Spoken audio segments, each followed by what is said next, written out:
You're right everyone, thanks for watching, and today's video is just giving you a little bit of information about these palm routers or hand routers or trimmers, whatever you want to call them. I just call them trimmers.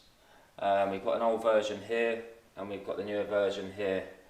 This one is a 110, these two are 240. I always generally pick 240 anyway. I hate 110 because I hate carrying the box around with me if I want to take it on site. I don't work outdoors, so I don't actually need it to be water resistant, or the 110 plugs, they're safe to use outdoors. So I go for 240 when I can, but like I said, this one is old. I've had this 18, 20 years. I've had this one 15 years. These came from my old workshop where I used to work back in the day, a place called Hay Mills in Wembley. Where I used to make furniture and all that sort of stuff, bars, desks, reception desks, counters, all that sort of stuff. And when they shut down, I just bought these two off them. So I do use this one occasionally, and I don't use this one anymore. I've got myself two new ones, and these two are the newest models. And like I said, these are 240, so 240 volts. So the model of this is an RT0700CX4. I will be showing you some links on my description, so head down there and see where I bought them from and grab your own one. A little bit about them. I think these are one of the most amazing power tools that you can actually buy. So versatile, do a number of jobs. They're very well made. They're quite heavy. If I compare the weight to this one, slightly heavier but a lot better made. This is made out of a nice solid slab of milled aluminium.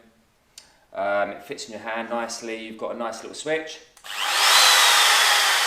nice and smooth, variable speed, which I like.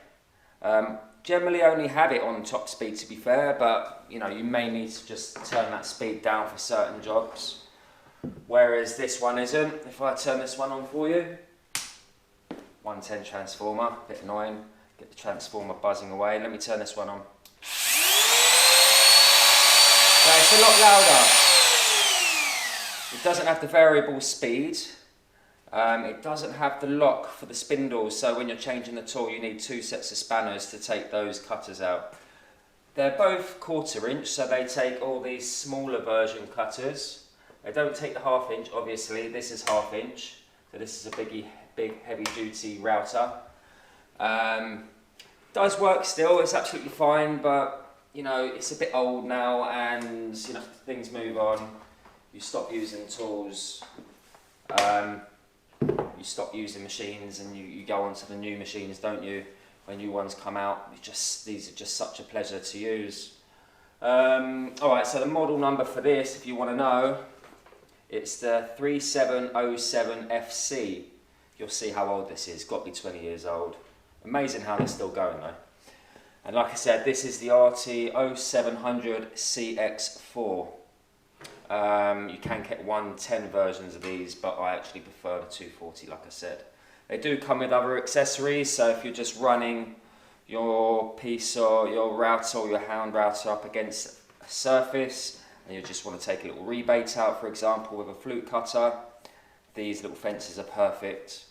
So we've just got our setup for adjustable shelf peg slots.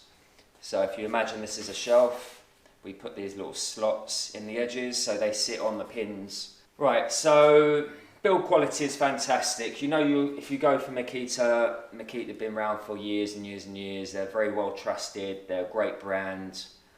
I don't necessarily see the point in buying Festool when they're double the price.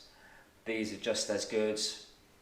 People just like buying Festool, they like the set, they like them looking nice. But I quite like the look of the Makitas, the colour, build quality. Like I said, I can't fault them. I've had belt sanders, look it up there, it's a 110 belt sander, that's 20 years old.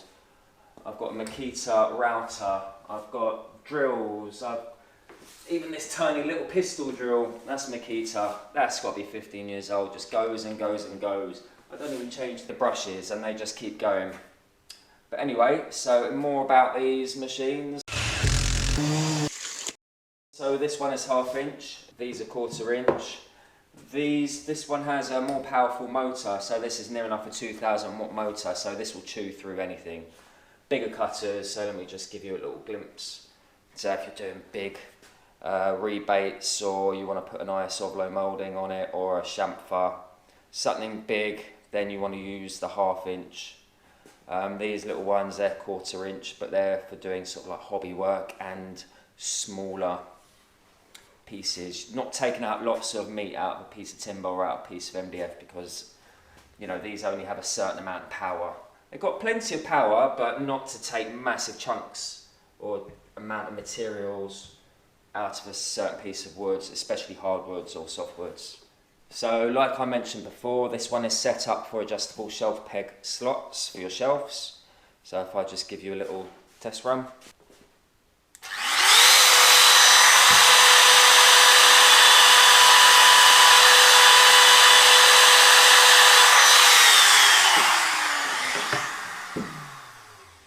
So that particular setup gives us a tiny little slot on the end of a shelf or an end of a component. So when this sits on the pins, it doesn't slide around. You know, it keeps the shelf stable. So that's what we always have set up on that particular router. And the flute cutter looks like that. So you can get different widths. In this particular router, we've got an 8mm. This one's only a 6mm. So in the second router, trimmer, palm router, whatever you want to call it, we've got this bad boy, and I've probably shown you before and spoken about this quite a lot. This is just a little micro round, very small. Don't know if the camera's going to get it. It basically takes the Aris off your work beautifully, and if you're spraying stuff, especially professionally spraying stuff, you actually need to put a little round on it, otherwise the paint won't stick and it will chip if you've got a sharp round. So I use these all the time. Anything I make, it has a round on the edges, and that will be in the description, so make sure you grab one of these. They're quite hard to find. I looked and looked and looked around for these for a while, and I found a supplier. So if you click on my link, that'll take you straight to them. Snap one up before they go, because like I said, they do go quite quickly. Grab yourself a couple. I've got myself 4 or 5 anyway in the cupboard, which I just keep. Like I said, these are my main routers that I use day in, day out. These two mainly, this not at all. I use this for the big work, such as softwoods and hardwoods. And I would say these 3 are part of my essential power toolkit. Alright guys, so make sure you like and subscribe if you're liking my content and you like this video. Hit the notification bell to grab yourself to see all the new upcoming videos that I put on once a week, every Sunday.